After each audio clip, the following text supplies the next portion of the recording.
मुस्काया तू मुस्काया, मैं रोया तू रोई हो।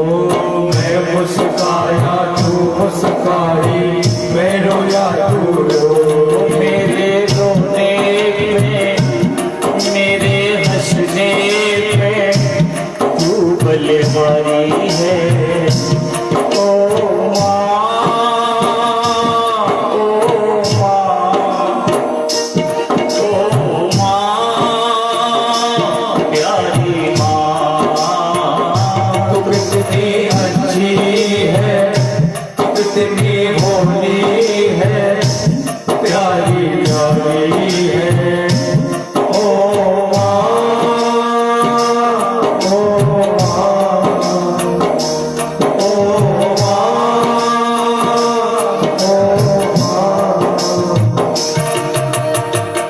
याद कभी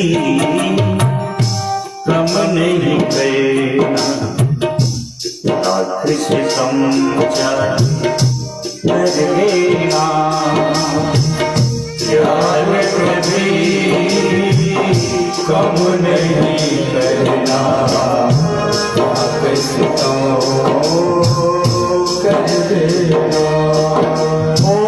मर जाएंगे बच्चे तेरे, कोई शिकम तू कर लेना। यार कभी कम नहीं करना, लाख से कर देना।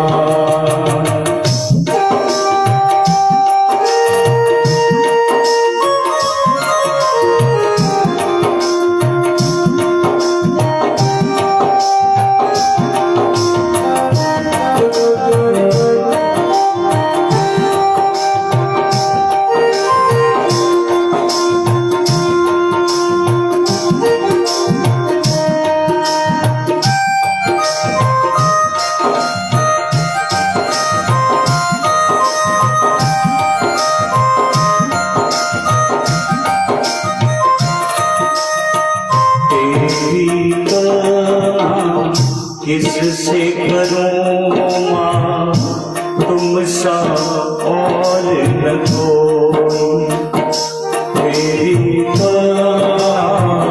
किससे करूं माँ तुम सा और न कोई। जब जब टूटा मेरा खिलौना, मुझसे पहले तेरी किससे करूं माँ तुझसा और न कोई। तेरी किससे करूं माँ तुझसा और न कोई। जब जब टूटा मेरा खिलौना, मुझसे पहले तू रोई माँ। तेरी किससे करूं माँ तुम सा और न कोई। तेरी किससे करूं माँ तुम सा और न कोई। तुम सा और न कोई माँ, तुम सा और न कोई। बोलिए जन्म देने वाली माता की जय। माँ की ममता धन्य महाराज, माँ की तुलना किसी से नहीं की जा सकती। भगवान राम नारद जी को उपदेश करते हैं, ओम न काउ सुख दुख कर दाता निज कृत कर्म भोग सब। ये सब मेरी इच्छा से हुआ है। नारद के मोह को भगवान राम ने दूर किया। इसके बाद तुलसीदास जी महाराज अरण्य कांड को विराम देते हैं। इसके बाद कांड की तरफ चलते हैं। भगवान राम अब आगे सीता जी की खोज में जा रहे हैं। और जब चलते चलते भगवान राम पंपापुर की राजधानी में पहुंचते हैं, उन्हें एक पर्वत नजर आ रहा है। पर्वत कौन सा? जो शबरी माँ ने भगवान राम से कहा है आगे आप जाओगे तो आपको ऋष्यमूक पर्वत मिलेगा। तो ऋष्यमूक पर्वत क्या है महाराज? ऋष्यमूक, बहुत ध्यान से सुने, एक बार प्रेम से बोलिए जय श्री सीताराम। जरा भाव से बोलिए जय श्री सीताराम। ऋष्यमूक क्या है? ऋष्य मीन्स होता है ऋषि, मुनि, संत, और मुख बोलते हैं मुख को, ऋषियों का मुख, ऋषियों का मुख है वही ऋष्यमुख पर्वत है। और सुनिए, ऋष्यमुख पर्वत पर बाली नहीं आता। सुग्रीव रहते हैं, बाली नहीं आता। क्यों? बाली कौन है? बाली है काम। काम है ना, हर व्यक्ति के अंदर काम छिपा हुआ अंदर बैठा है। काम, क्रोध, लोभ, मोह, ईर्ष्या, ये सब महाराज इस शरीर के अंदर छुपी हुई है। इसमें एक काम बैठा हुआ है। जो काम बैठा हुआ है वही बाली है। बाली कामी है, तभी तो बाली ने अपने भाई की पत्नी को छीन लिया। अपनी से संतुष्टि नहीं है, दूसरे की पत्नी को छीन लिया। कामी है। कौन है कामी? तो महाराज जो बाली है वो ऋष्यमुख पर्वत पर नहीं जाता था। क्यों? क्योंकि ऋषियों का जो मुख है, ऋषियों के मुख पर कभी काम की बात नहीं होनी चाहिए, कभी काम नहीं आता। और बाली है काम, इसलिए ऋषियों के मुख पर बाली कभी नहीं आता। ऋषिमुख पर्वत पर बाली नहीं जाता। ऋषियों का मुख है ऋष्यमुख पर्वत। अब ऋष्यमुख पर्वत पर भगवान राम आगे जा रहे हैं। तो मैंने उस दिन बताया, अंग्रेजी का प्रयोग भी तुलसीदास जी कभी कभी रामायण में कर देते हैं, आसन लगा के बैठे। जब प्रेम से यहाँ पर ऋष्यमुख पर्वत पर भगवान जा रहे हैं तो यहाँ संबोधन कर रहे हैं तुलसीदास जी इंग्लिश के शब्द का। आगे चले बहुरे रघुराया, आगे चले बहुरे रघुराया, आगे चले बहुरे रघुराया, आगे चले बहुरे रघुराया, ऋष्यमुख पर्वत गिराया, ऋष्यमुख पर्वत गिराया। अब भगवान आगे जब चले तो आगे पर्वत है ऋष्यमुख पर्वत। तुलसीदास जी वर्णन करें, आगे चले बहुरे रघुराया। जब भगवान राम आगे बढ़े तो ऋष्यमुख पर्वत नियर आया। नियर मीन्स पास। भगवान आगे चले तो पास में ऋष्यमुख पर्वत आया। तहाँ रह सचिव सहित सुग्रीवा, जहाँ अपने सचिवों के सहित श्री सुग्रीव जी निवास करते हैं। आवत देख अतुल बल शिवा, उन्होंने आते हुए जब भगवान राघवेंद्र को देखा, अत सधीत कह सुन हनुमाना, पुरुष जुगल बल रूप में धाना। हनुमान जी को पास बुलाया, धरे बड़ रूप देखते जाई, कहे से जान जिय शयन बुझाई। हनुमान जी को पास बुलाया और हनुमान जी को पास बुला करके क्या कहते हैं, यहाँ से हनुमान जी का आवाहन हुआ है रामचरितमानस में किष्किंधा कांड से। 3 कांड तक हनुमान जी का चर्चा नहीं आई। चौथे कांड में जब प्रवेश कर रहे हैं तो हनुमान जी के विषय में चर्चा आई। आपको उस दिन अवगत कराया हनुमान जी कौन है। कौन है हनुमान? हनुमान, हनुमान किसे कहते हैं? 2 तात्पर्य बताए थे आपको। हननः मानः सह हनुमान, जिसने अपने मान का, अपने सम्मान का, अपनी ईगो का, अपनी प्रतिष्ठा का, अपनी इज्जत का हनन कर दिया है, खर्च कर दिया है, वो हनुमान है। जिसे मान सम्मान की कोई इच्छा नहीं, वो हनुमान है। दूसरा, हनु बोलते हैं ठुड्डी को, चिन्ह को। और मान बोलते हैं टेढ़े को, उनकी छुट्टी टेढ़ी है, वो हनुमान है।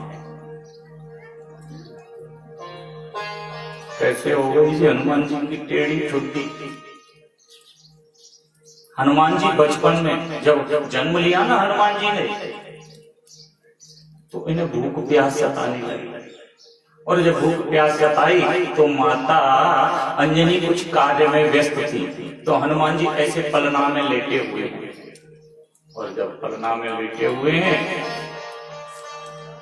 प्रातः काल का वक्त है, सुबह सुबह का, सूर्य अपनी लालिमा दिखा रहा है, लाल सूर्य। प्रातः देखा है आपने? नहीं, लाल सूर्य देखा है? नहीं देखा।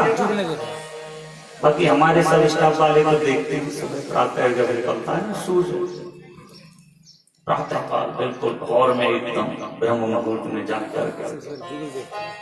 हाँ, सवाल सबसे पहले हमारे जो ग्रुप में जागने वाले हैं वो जुगल किशोर पाल सबसे पहले जागते हैं सुबह 4 बजे ब्रह्म मुहूर्त में जाग के, फिर अपना भजन पाठ करके फिर वो सबको जगाते हैं।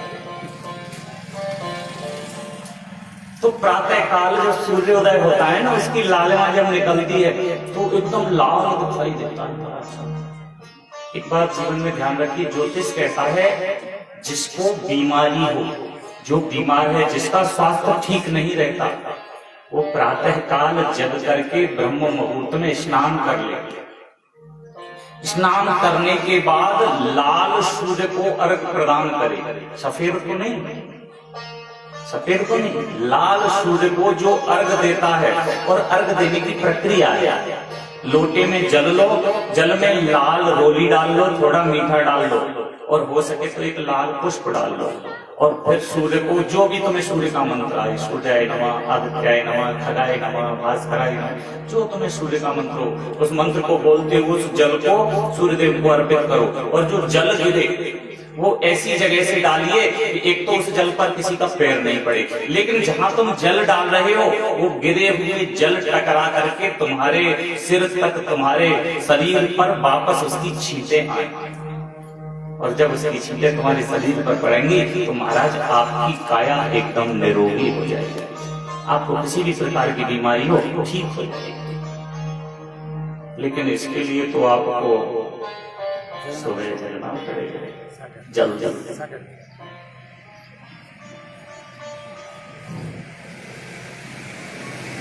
पहले विद्यार्थी जीवन में हमारे गुरु भाई हैं, छोटे बेटे हैं, तो नहीं, जिन्हें पता है हमारे गुरु जी के आश्रम से हैं।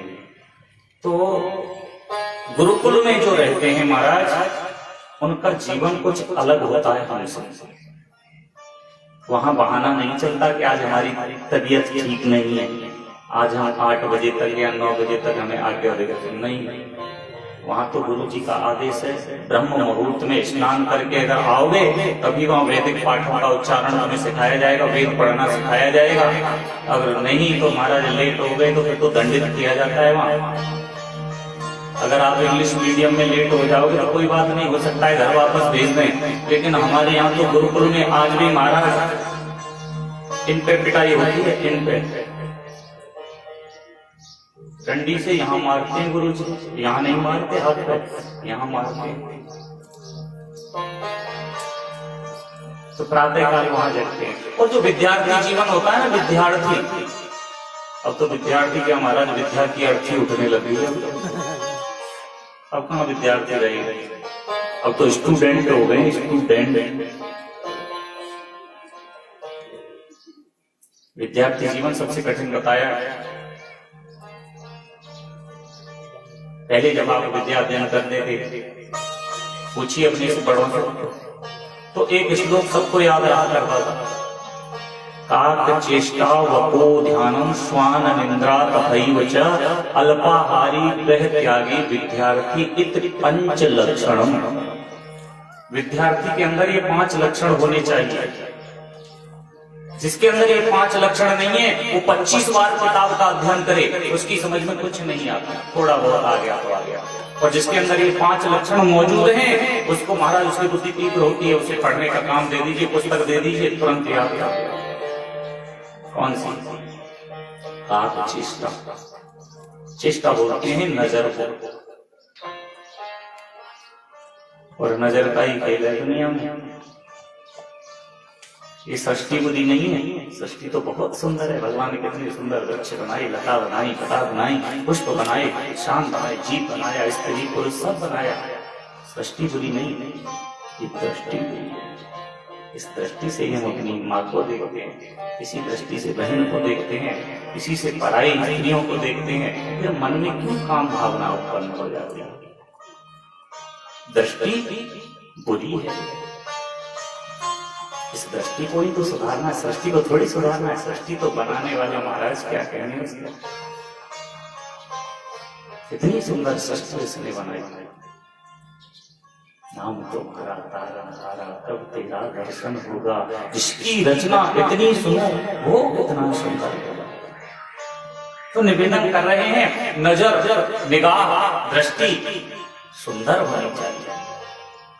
विद्यार्थी के अंदर काक चेष्टा, काक बोलते हैं कोए को, कोए जैसी नजर होनी चाहिए विद्यार्थी की। कोए को देखा है, उधर बैठा हो, उधर उसका मुंह हो और आप इधर से ऐसे ही हाथ हिलाओ, उसे पता चल जाता है, उड़ जाएगा। तो विद्यार्थी की नजर कोए जैसी होनी चाहिए, चारों तरफ का उसे अवगत रहना चाहिए, मेरे इर्द गिर्द मेरे आसपास कौन है। वको ध्यानम, वक बोलते हैं बगुले को, आपकी भाषा में कुछ और बोलते होंगे उसे। वक वको ध्यान, बगुले जैसा ध्यान। बगुला देखा है, पानी में जब बैठता है तो ऊपर मुंह करके बैठा रहता है, लेकिन नीचे जैसे ही मछली आएगी तुरंत चोंच डाल करके मछली को पकड़ लेता है। ऐसे ही विद्यार्थी का महाराज ध्यान होना चाहिए। इधर उधर क्या हो रहा है सबका उसे ध्यान रहना चाहिए। वको ध्यान। श्वान निंद्रा, श्वान बोलते हैं कुत्ते को और निंद्रा बोलते हैं नींद को। कुत्ते जैसे नींद, कुत्ता इतना चौकन्ना सोता है महाराज, उसके पास से अगर कोई गुजर गया कीड़ा भी तो उसे पता चल जाता है। ऐसी नींद होनी चाहिए विद्यार्थी की, कुत्ते जैसे।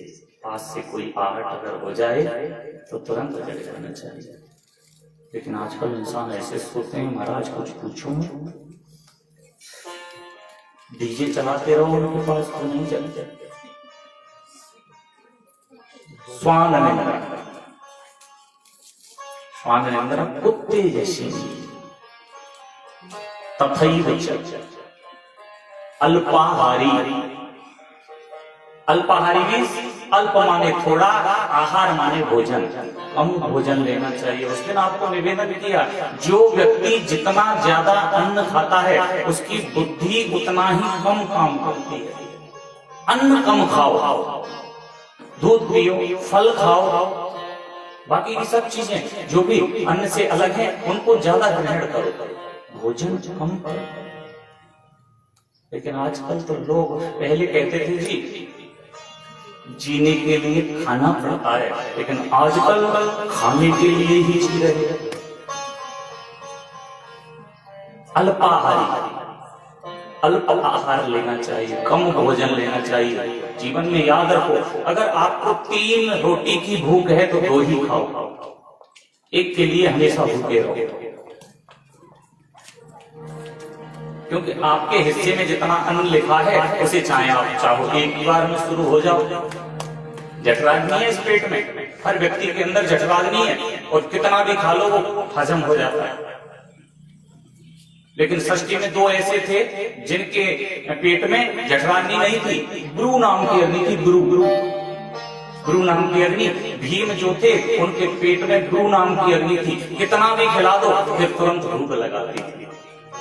और एक इस सृष्टि में जीव होता है वॉल्व, भेड़िया, उसके पेट में ब्रू नाम की अग्नि होती है, कितना भी उसे खिलाओ लेकिन उसकी भूख कभी शांत नहीं होती। तो महाराज खाने के लिए मत जियो, जीने के लिए खाओ। विद्यार्थी को अल्प आहार बताया है, कम भोजन करना चाहिए। अल्पाहारी, गृह त्यागी। गृह त्यागी बोलते हैं घर को त्याग देने वाला। पहले गुरुकुलों में जाते थे पढ़ने के लिए, घर को छोड़कर जाते थे, गुरुकुलों में रहते थे, वहीं पढ़ते थे। लेकिन अब तो टीचर घर पढ़ाने के लिए आते हैं, तो घर कहां से छूट जाएगा। ऐसा वर्णन आया है विद्यार्थी को जब तक विद्या अध्ययन ग्रहण करे तब तक उसे गृहस्थ से विशेष दूर रहना चाहिए, गृहस्थ का ज्यादा संपर्क नहीं रखना चाहिए। इत विद्यार्थी पंच लक्षण, ये विद्यार्थी के 5 लक्षण है। कौन कौन से हैं? कौन कौन से लक्षण है? बोलो बोलो। काक चेष्टा, कोए जैसी नजर, कोए की नजर, वको ध्यानम, बगुले जैसा ध्यान, श्वान निंद्रा, कुत्ते जैसी नींद, अल्पाहारी, कम भोजन, गृह त्यागी, घर का त्याग करने वाला। ये विद्यार्थी के 5 लक्षण हुए। पहले होते थे, अब नहीं। अब तो समय बदल गया तो विद्यार्थियों के लक्षण बदल गए।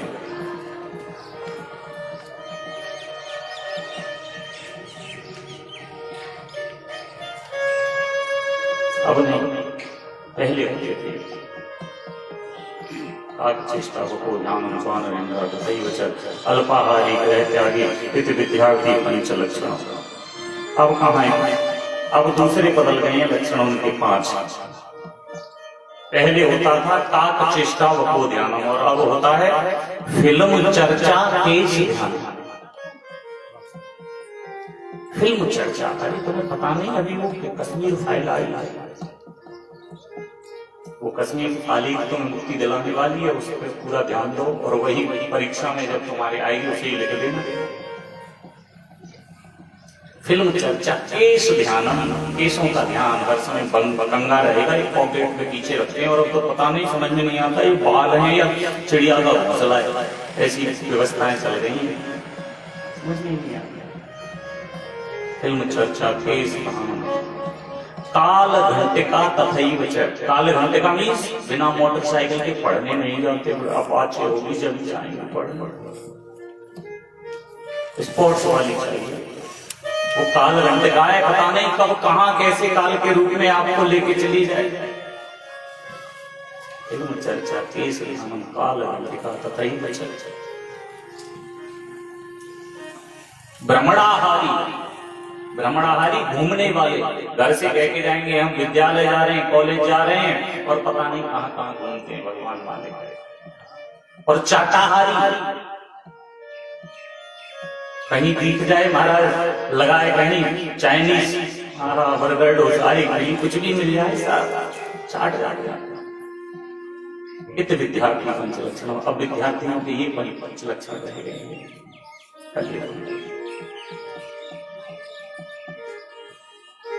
तो निवेदन कर रहे हैं कि प्रातः काल हमें जल्दी जगना चाहिए, विद्यार्थी को जल्दी जगना चाहिए, और विद्यार्थी को नहीं, हम सबको जल्दी जगना चाहिए।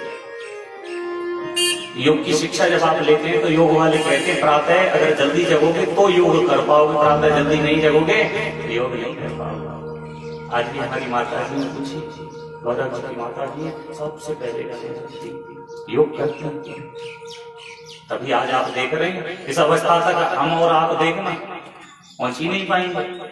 ये योग का है महाराज, योग की साधना है। प्रातः काल जगिए, अगर आपको दीर्घायु चाहिए, मन शांत चाहिए, शरीर में स्फूर्ति चाहिए, तो सुबह जल्दी जगिए की आदत डालिए। रात को जल्दी सोइए, सुबह जल्दी जगिए।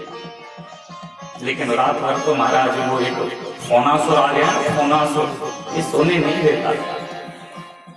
आवाज किसी के फोन में हो रही है, इसने मैसेज तो नहीं कर दिया व्हाट्सएप, अरे कोई पोस्ट तो नहीं आई फेसबुक पे, ऐसे लेकर उसे बैठे पूरी रात तो उसे देखेंगे महाराज, तो फिर नींद तो अपने आप बाद में तो लेके। और प्रातः काल जगते ही वहां कहा है कि महाराज कराग्रे वस्ते लक्ष्मी, कर मध्य तो सरस्वती, कर मूले काले के प्रभाते कर दर्शनम। लेकिन यहाँ तो जगेंगे पीछे, पहले मोबाइल, ये है, ये जीवन का अमूल्य हिस्सा है, बिना इसके कुछ हो नहीं सकता। हाँ मानिए आपका कोई जरूरत का काम है, उसे भी उपयोग कीजिए, लेकिन ये नहीं सारे काम होइए। ये ही दिमाग को इस समय डाइवर्ट कर रहा है, दिमाग को शून्य कर दिया है व्यक्ति के को इसने। क्योंकि वैज्ञानिक कहते हैं इसके अंदर जो दैर्ध्य तरंग उठती हैं वो हानिकारक है। मोबाइल की जो तरंगे आती हैं सैटेलाइट के माध्यम से, आपने देखा होगा, अपने यहाँ भी देखी, पूरे भारत में, विश्व में कहीं भी देखी, पक्षियों की संख्या कम हो गई है। क्यों? क्योंकि इसकी तरंग दैर्ध्य जो है वो पक्षियों को उड़ने नहीं देती, उनके प्राण खींचती है। इस कारण से बहुत पक्षी मर गए। अभी तो महाराज 3G 4G 5G पता नहीं कौन कौन से जी आएंगे। ये आपके जीवन का अभिन्न हिस्सा हो चुका है, इससे बचिए, इसकी कम से कम उपयोग कीजिए, क्योंकि जितना ये आपको लाभदायक लगता है उससे कहीं ज्यादा ये हानिकारक है। तो निवेदन किया, आपको जल्दी जगना चाहिए और प्रातःकाल लाल सूर्य को अर्घ्य देना चाहिए। तो वही हनुमान जी महाराज, कथा वही तो है। एक बार मिलकर कही जय श्री सीताराम, जरा भाव से बोलिए जय श्री सीताराम। श्री हनुमान जी महाराज पालने में लेटे हुए, अंजनी मां कोई कार्य में व्यस्त है। अब हनुमान जी ने लाल सूर्य को देखा तो हनुमान जी महाराज की भूख और तेज हो गई और रोने लगे। और ऐसा कहते हैं, जब सूर्य को देखा तो हनुमान जी महाराज ने सूर्य को पका हुआ फल समझा, पका हुआ फल समझा। तो पवन के पुत्र हैं हनुमान जी महाराज, उड़ने लगे हवा में और उड़ते उड़ते सूर्य के पास पहुंचे और सूर्य को अपने मुख में बंद कर दिया। ओहो, सूर्य को जब मुख में बंद किया, सारी सृष्टि में प्रलय अंधकार हो गया। सूर्य चिल्ला रहे हैं, मुझे बचाओ, मुझे बचाओ, हे देवताओं, हे इंद्र, मेरी मदद करो। सारे देवता आते हैं महाराज, लेकिन हनुमान जी के अंदर बल बताए कितना, अतुलित बल धाम, बताएं कितना बल है?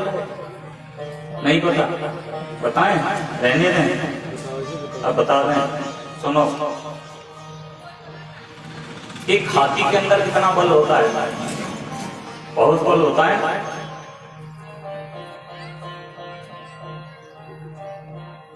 10,000 हाथियों में कितना बल होगा? जितना 10,000 हाथियों में बल होता है महाराज, उतना बल एक दिग्गज में होता है। दिग्गज मीन्स दिशा का एक हाथी, मशहूर होता है वो हाथी एक दिशा में, उसके अंदर 10,000 हाथियों का बल होता है। और जितना बल 10,000 दिग्गजों में होता है, उतना बल इंद्र के ऐरावत हाथी में होता है। और जितना बल 10,000 ऐरावत में होता है, उतना बल इंद्र में होता है। और जितना बल 10,000 इंद्र में होता है, उतना बल हनुमान जी की इस छोटी कनिष्ठ उंगली में होता है। लगा इतना बल है उसके अंदर। तो इतने बलवान श्री हनुमान जी महाराज को देवता जब छुड़ाने का प्रयास करते हैं, सूर्य को निष्फल हो जाते हैं।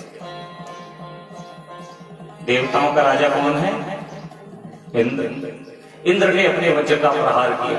इंद्र ने जब वज्र का प्रहार किया तो वो वज्र हनुमान जी महाराज की यहाँ ठुड्डी पर आके लगा, जिससे ठुड्डी टेढ़ी हो गई। अब सूर्य बाहर को निकल गए।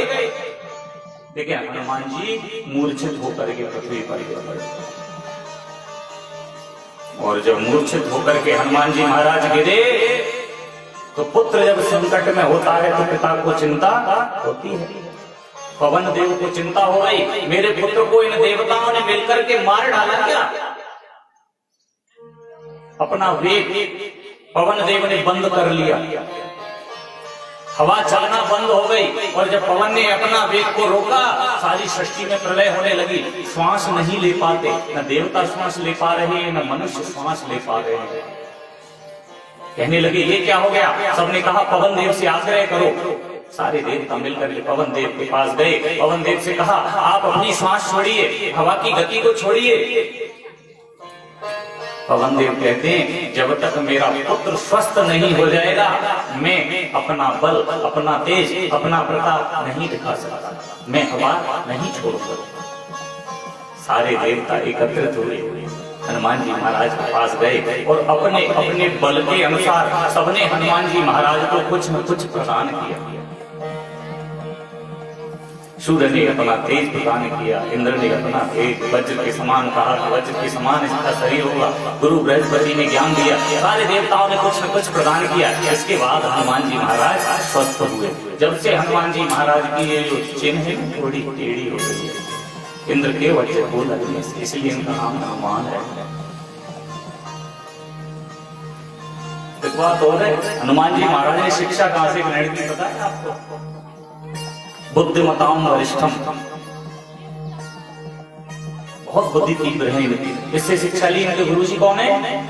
सूर्य देव। सूर्य सबको को जिसकी कुंडली में सूर्य अच्छे होते हैं, सूर्य जिस परिस्थिति में होते हैं, बहुत अच्छी स्थिति में होते हैं, मजबूत होते हैं, तेज होते हैं, बलवान होते हैं, महाराज उसकी बुद्धि उतनी ही तेज होती है। कुंडली में सूर्य ही निर्धारित करता है इसकी बुद्धि कितनी तीव्र होगी। सूर्य के पास हनुमान जी महाराज पहुंचे और जाकर के बोले, हम आपको अपना गुरु बनाना चाहते हैं, आप हमें शिक्षा ग्रहण कराइए। सूर्य देव ने बड़े ध्यान से देखा, ये बालक कहीं देखा हुआ है, ये बालक कहीं देखा है। और सूर्य देव तो महाराज जब स्वयं बुद्धि देने वाले हैं तो उनकी बुद्धि, ओ याद आया, ये तो वही बालक है जो बचपन में छोटा सा था, मुझे अपने मुख में निकल गया था। हाँ, इसलिए आयो। हनुमान जी बोले, हम आपसे शिक्षा ग्रहण करने आए हैं। सूरज जी बोले, आपको शिक्षा हम कैसे ग्रहण कराएं? मन में सोचने लगे सूर्यदेव, भैया ये तो बचपन में इसको भूख लगाई थी तो हमें खा गया था, पता नहीं शिक्षा ग्रहण करते करते कब इसको भूख लगाए दोबारा। पहले तो छुड़ा लिया था देवताओं ने, पता नहीं कोई छुड़ा भी ना पाए। नहीं, हम आपको शिक्षा ग्रहण नहीं करा सकते। हनुमान जी बोले, शिक्षा तो हम आपसे ही ग्रहण करेंगे। अरे उनसे कैसे शिक्षा ग्रहण करोगे? अरे कोई कारण भी तो बताओ। हनुमान जी बोले, कोई कारण तो बताओ जिससे आप हमें शिक्षा नहीं दे सकते। सूर्य बोले, हम देखो एक जगह स्थिर रह नहीं सकते, सूर्य स्थिर नहीं रह सकता, सूर्य आगे नहीं बढ़ेगा तो रात्रि नहीं होगी। इस कारण से सूर्यदेव बोले, हमारी जो गति है ना वो बहुत तेज है, इस कारण से हम आपको बिठा करके शिक्षा नहीं दे सकते। हनुमान जी बोले, तो हम आपके साथ साथ चलेंगे। बोले, साथ साथ कैसे चलोगे? हम आगे चलेंगे, आप हमारे पीछे चलोगे, हमारी पीठ आपकी तरफ होगी तो फिर गड़बड़ हो जाएगा। क्योंकि भाई जब शिक्षा दी जाती है आमने सामने बैठ के दी जाती है।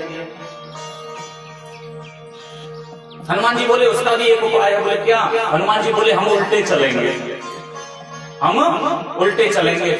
सूर्यदेव बोले, लो हो गया, ले ली शिक्षा। पहले दिन से ही गुरु जी के सामने उल्टा चल रहा है, हम क्या शिक्षा देंगे? अरे गुरु जी से विपरीत चलेगा, उल्टा चलेगा, उसे कैसी शिक्षा? ये तो पहले दिन से ही उल्टा चलेगा। हनुमान जी बोले, नहीं, हम आपके समक्ष उल्टे चलेंगे, आप हमको शिक्षा दो।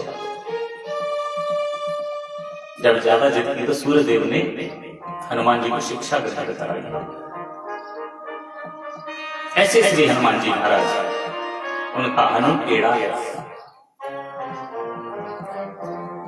तो हनुमान जी महाराज के जन्म के विषय में तो आपको उस दिन भी बताया। सुमित्रा के हिस्से की खीर को चील लेकर के उड़ गई, अंजनी मां को जाकर के प्रदान की, उसके द्वारा हनुमान जी का जन्म हुआ है। लेकिन एक दूसरा जन्म और हनुमान जी का आता है।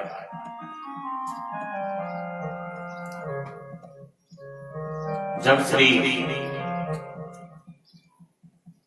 विश्व मोहिनी भगवान प्रकट हुए हैं अवतार लेकर के समुद्र मंथन के समय, उस रूप को भगवान भोले शंकर नहीं देख सके थे, क्योंकि भगवान भोले शंकर जहर पी करके उस समय विश्राम के लिए चले गए। एक बार मिलके कहिए, जय श्री सीताराम। जरा भाव से बोलिए, जय श्री सीताराम। जय श्री सीताराम। आज कुछ स्फूर्ति कम लग रही है, रात को जगराते में सब मिले थे क्या सब, इसलिए संख्या भी थोड़ी कम लग रही है। तो कहने का तात्पर्य, जब भगवान भोले शंकर उस स्वरूप को नहीं देख पाए तो भगवान से कहते हैं, भगवान आज तक आपके जितने भी स्वरूप हुए हैं उन सबका मैंने दर्शन किया है, लेकिन आपने जो मोहिनी रूप धारण किया उसका मैंने दर्शन नहीं किया है, आप मुझे उसका दर्शन कराओ। भगवान बोले, आप उस स्वरूप का दर्शन मत करो। भगवान भोलेनाथ बोले, आज तक आपका ऐसा कोई स्वरूप नहीं जिसका मैंने दर्शन न किया हो, इसलिए आप मुझे उस स्वरूप का दर्शन करो। भगवान नारायण अपनी लीला रचते हैं और अपने आप को एक सुंदर युवती का वेश धारण कर लेते हैं। बहुत ध्यान से सुनिए।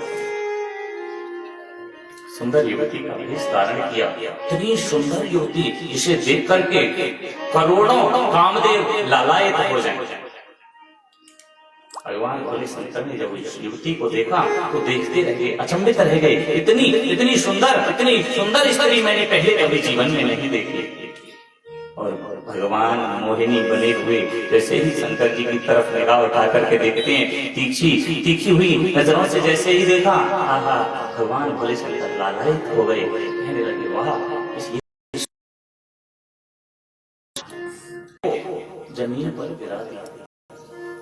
भगवान भोले शंकर और करीब और पास पहुंचे तो युवती ने गेंद उठाने का जब प्रयास किया तो महाराज उसका दुपट्टा उसके पल्लू से भोले शंकर को उनके स्तन नजर आए। पर जब पहुंचे अंतिम चरण की सीमा पर जब पहुंचते हैं तो भगवान भोले शंकर उस मोहिनी भगवान को अपना आलिंगन करना चाहते, अपनी बाहों में लेना चाहते हैं। जैसे ही